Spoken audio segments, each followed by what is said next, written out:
হলো সেই প্রশ্নের বিপক্ষে ব্যাংকের প্রশ্ন। লোকরা, জি, সেই ব্যাংকে যারা সার্ভিস হোল্ডার এবং যারা ডিরেক্টর, তারা যদি মেইন স্ট্রিম রাজনীতি করার অধিকার রাখেন, ইউনূস সাহেবের সমস্যাটা কোথায়? আমি তো সমস্যার কথা বলছি না, আমি বলছি এটা তো জামায়াত ভিন্ন ইসলামীর কিছু না। অবস্থানটা কি। আমার কোনো সমস্যা নাই, আমি তো আর সাবেক প্রধানমন্ত্রী শেখ হাসিনা এখন ভারতে রয়েছেন। আমি বারবার বলি, আমি পার্সোনালি মনে করি বাংলাদেশে যত দুর্বৃত্তপনা রয়েছে সবকিছুর জন্যই আসলে শেখ হাসিনার সাজা হতে পারে, শাস্তি হতে পারে, বিচার হতে পারে। কিন্তু মোদী সরকারের সঙ্গে আমরা দেখতে পাচ্ছি যে ডক্টর ইউনূস সরকারের সম্পর্কে ঘনিষ্ঠতা নেই যতটা ছিল হচ্ছে শেখ হাসিনা সরকারের সঙ্গে তার ঘনিষ্ঠতা। বাংলাদেশের অনেকের দাবি শেখ হাসিনাকে বাংলাদেশে ফিরিয়ে এনে তাকে আসলে বিচারের মুখোমুখি করতে হবে। ডক্টর ইউনূস সরকারের সঙ্গে আমরা বরং পাকিস্তানের ঘনিষ্ঠতা বাড়ার লক্ষণ আমরা দেখতে পাচ্ছি। কিন্তু সম্প্রতি আপনারা অর্থাৎ জামায়াতে ইসলামী ভারতের সঙ্গে বন্ধুত্ব করার আগ্রহ দেখিয়েছেন, ভারত কি কোনো সাড়া দিয়েছে, নাকি এই বন্ধুত্ব করার আগ্রহটা নিয়ে একটু আপনার কাছে শুনতে চাই যে এটা আসলে কিরকম? অনেক ধন্যবাদ আপনাকে। বাংলাদেশের সংবিধানে আপনি আইন অঙ্গনের একজন মানুষ ছিলেন এবং আপনার ভালো করে জানা আছে, আমাদের সংবিধানে পরিষ্কার লেখা আছে যে বিশ্বের সবগুলা শান্তিকামী গণতান্ত্রিক দেশের সাথে আমাদের বন্ধুত্বপূর্ণ সম্পর্ক থাকবে। এটা শুধু ভারতকে আলাদাভাবে বলা হয়নি, কিন্তু ভারত আমাদের নিকটতম প্রতিবেশী, বৃহৎ প্রতিবেশী। বৃহৎ প্রতিবেশী আমি তাদের সাইজ সংখ্যার দিক থেকে বলছি না, আমাদের সাথে তাদের বর্ডার টা সবচেয়ে বেশি। অল্প একটু আছে মায়ানমার, বাকিটা আমাদের বে অফ বেঙ্গল। তো এই জায়গায় আমার প্রতিবেশী তো আমি বদলাতে পারবো না, যে কথাটা আমি সবসময় বলি। প্রতিবেশী তো আমার প্রতিবেশী থাকবে। প্রতিবেশী যদি শান্তিতে থাকে আমিও শান্তিতে থাকবো, আমি যদি অশান্তিতে পড়ে যাই আমার প্রতিবেশীও শান্তিতে থাকতে পারবে না। আমরা কেন অশান্তির দিকে যাব? উভয় প্রতিবেশী আমরা পরস্পর মিউচুয়াল রেসপেক্ট এবং ইকুয়ালিটির ভিত্তিতে যদি আমাদের কূটনীতিকে, পারস্পরিক সম্পর্ককে, দুই দেশের স্বার্থ সংশ্লিষ্ট বিষয়টাকে যদি আমরা সুবিবেচনায় নিই, এটা উভয়ের জন্য ভালো। সেই দৃষ্টিকোণ থেকে আমি আলাদা করে ভারতের কথা বলিনি, আমি সবার কথাই বলেছি। এবং যেহেতু তারা আমাদের নিকটতম প্রতিবেশী, সেই কারণে আমরা প্রতিবেশীর সাথে তাদের পক্ষ থেকে আমাদের পক্ষ থেকে দুই দিক থেকেই সুপ্রতিবেশী সুলভ আচরণটা আমরা পছন্দ করি, দেখতে চাই। আবার ধর্মভিত্তিক অনেক রাজনৈতিক দল ওয়াজের সময় ক্ষুদ্র ঋণ জড়িয়ে ডক্টর ইউনূসের সমালোচনা করে থাকেন। শেখ হাসিনার মতো এরকম প্রায়, আমি যেটাকে বলি যে প্রায় অভব্য অশ্লীল ভাষায় সুদখোর বা এরকম না বললেও ওয়াজের সময় এগুলি নিয়ে অনেক কথাবার্তা বলে থাকে। জামায়াতে ইসলামী আসলে ক্ষুদ্র ঋণ, তারপরে হচ্ছে যে এইরকম একটি ব্যাংক ব্যবস্থা বা এনজিওর কাজকর্মকে কিভাবে দেখে, কিরকম করে দেখে? আচ্ছা দেখেন, উনি কি শুধু সুদী ব্যবস্থা ব্যাংক পরিচালনা করেন? বাংলাদেশে আর কোনো ব্যাংক নাই এরকম? না, এটা তো রাষ্ট্রীয় প্রত্যেকটা, ডক্টর শফিকুর রহমান, আপনি তো অসাধারণ বিতর্কে, এটা তো সোফিস্টদের মতো হলো প্রশ্নের বিপক্ষে প্রশ্ন। লোকরা, জি, সেই ব্যাংকে যারা সার্ভিস হোল্ডার এবং যারা ডিরেক্টর, তারা যদি মেইন স্ট্রিম রাজনীতি করার অধিকার রাখেন, ইউনূস সাহেবের সমস্যাটা কোথায়?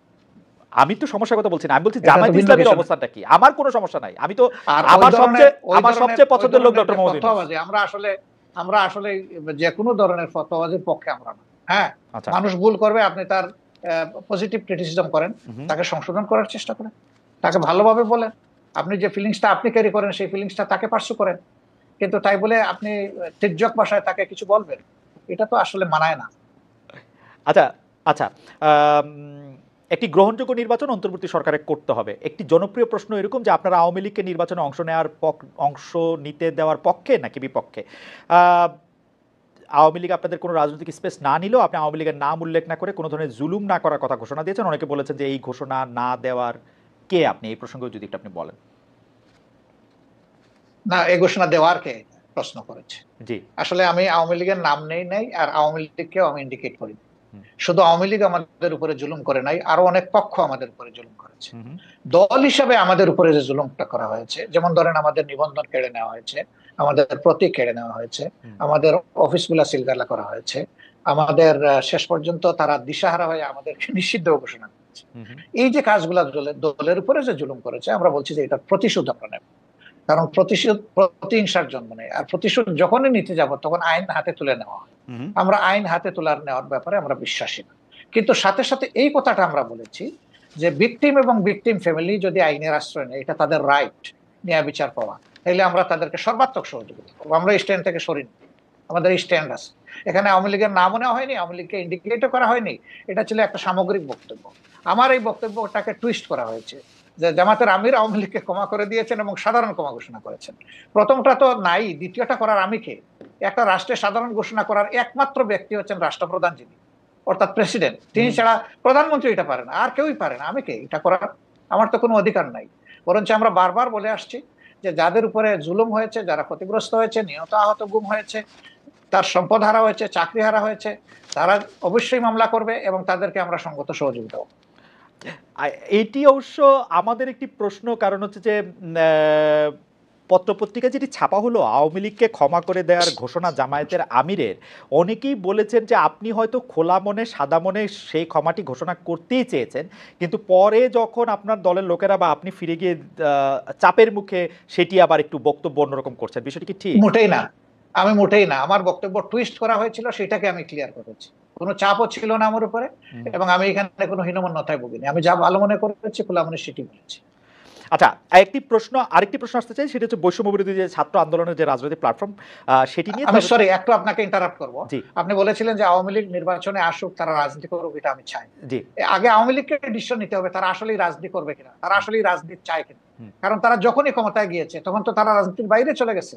প্রথম পিরিয়ডে শেখ মুজিব সাহেব জীবিত থাকা অবস্থায় তো তিনি বহুদলীয় গণতন্ত্রকে একদম শেষ করে দিয়ে একদলীয় বাকশাল কায়েম করেছেন। আওয়ামী লীগ যখনই ক্ষমতায় এসেছে সেই জিনিসটাই এস্টাবলিশ করার চেষ্টা করছে। আমাদের প্রশ্ন সঠিক হয় নাই, তবু যেহেতু যে প্রশ্নটি করেছিলাম আবার দেন একটু দেখি তারা কি বলে। হ্যাঁ, না ঠিক আছে, আমরা আবারও নিশ্চয়ই এটি আবার জানতে চাইবো যে আমরা আরেকটি করব যে এটি আসলে উনার বক্তব্য নয়, বা উনার বক্তব্যকে একটু মোচড় দেওয়া হয়েছে, যেটি ডক্টর শফিকুর রহমান একটু না, ভালোই মোচড় দেওয়া হয়েছে। কিন্তু এটি সবাই দলবদ্ধভাবে এই মোচড়টি কেন দিল বা দিতে পারলো বলে আপনার মনে হয় ডক্টর শফিকুর রহমান? আমাদেরকে সবাই খুব ভালোবাসে, তো এই জন্য আমাদের নিয়ে কোসলাইতেও ভালো হয়।